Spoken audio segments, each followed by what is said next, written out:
Les titres principaux. Les médias d'impression kenyans, la norme a déclaré que le Soudan et l'Égypte doivent cesser de battre les tambours de la guerre sur le barrage du Nil.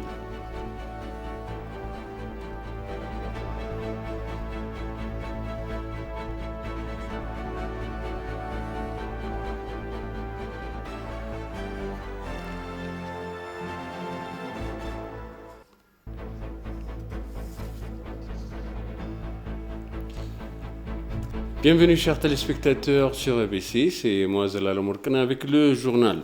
Les médias d'impression kenyans, selon la norme, le Soudan et l'Égypte doivent cesser de battre les tambours de la guerre à propos du projet du grand barrage du Nil.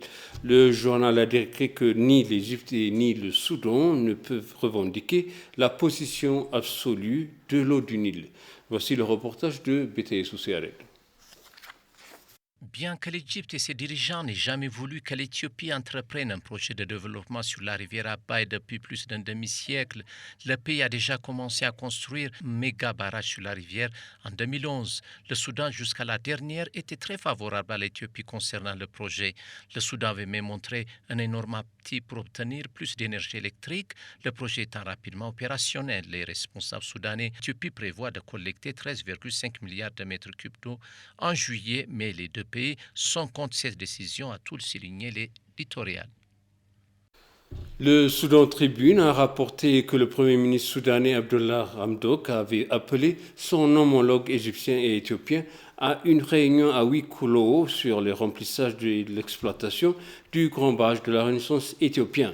Le cabinet soudanais, dans un communiqué publié mardi, a déclaré que l'invitation avait conformé à la déclaration de principe du 23 mars 2015.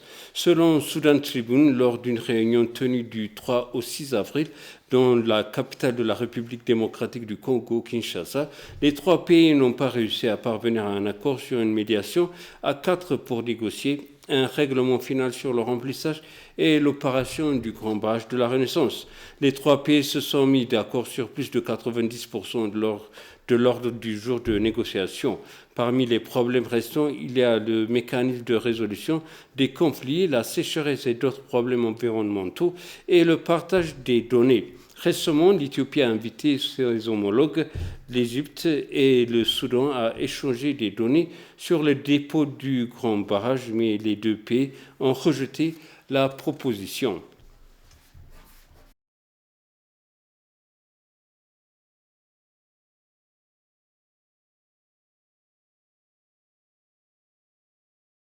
Des universitaires soudanais, d'anciens responsables et des journalistes réitèrent les avantages du grand barrage de la Renaissance hydroélectrique éthiopienne sur diverses plateformes en contraste frappant avec le revirement dramatique du gouvernement soudanais sur la position constructive précédemment occupée par le pays, a ainsi fait remarquer l'ambassadeur Yubaltal Amero.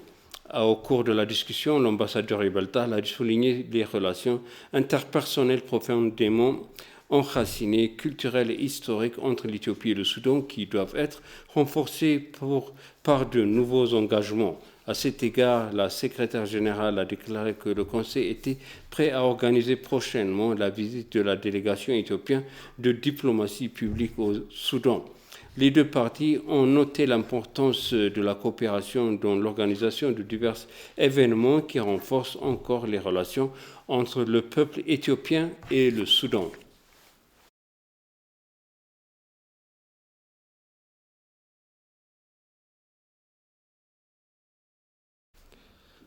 Le vice-premier ministre et ministre des Affaires étrangères d'Amaka Mekonnen rencontre le sous-secrétaire général de l'OMS, Dr Matshidiso Rebecca Moeti, sous-secrétaire générale et directrice nationale de l'OMS pour l'Afrique.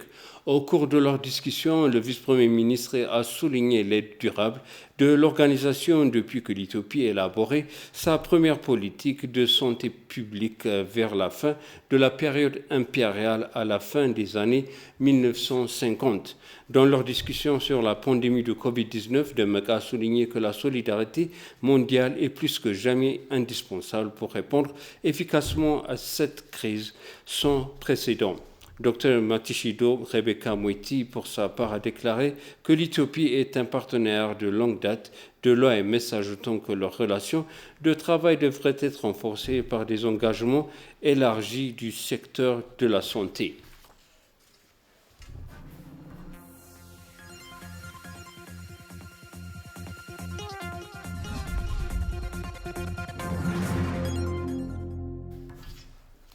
Les institutions médiatiques doivent jouer un rôle essentiel dans le déroulement pacifique des élections à venir, ainsi que dans sa crédibilité. S'adressant à ETV Moulato Alamayo, professeur de journalisme à l'Université d'Addis Abeba, a exhorté les institutions médiatiques à diffuser des informations opportunes, appropriées et équilibrées au grand public.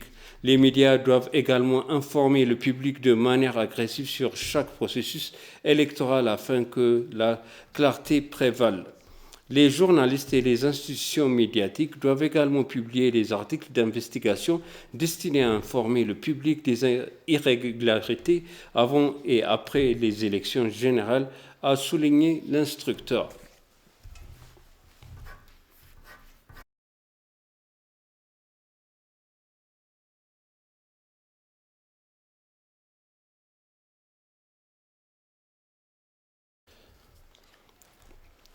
La présidente de la Cour suprême fédérale, Maasa Chenafi, a déclaré qu'il était grand temps d'employer une avance dans la salle d'audience pour garantir l'indépendance et la responsabilité. Elle a déclaré que le système aidait les juges à entreprendre les tâches de manière indépendante conformément à la loi. Dans un développement similaire, le conseil juridique et avocat de Bebe Hele Gabriel a pour sa part déclaré que diverses améliorations étaient en cours pour moderniser davantage le système dans les salles d'audience.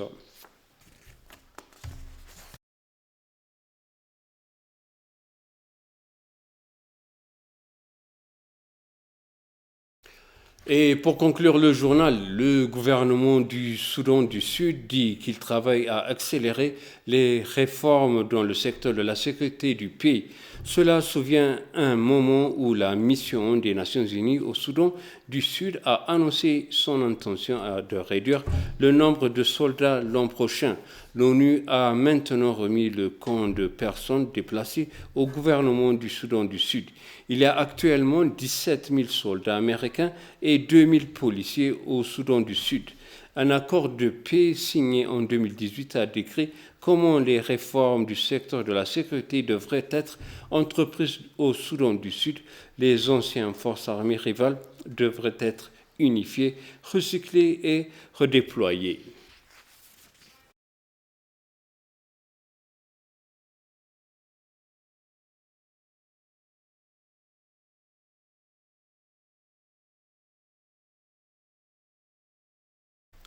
Et je vous répète le titre principal. Les médias d'impression kenyans leur ont déclaré que le Soudan et l'Égypte doivent cesser de battre les tambours de la guerre sur le barrage de la Renaissance hydroélectrique éthiopien. Chers téléspectateurs, ainsi s'achève le journal. Merci de nous avoir suivis. Excellente suite de programme.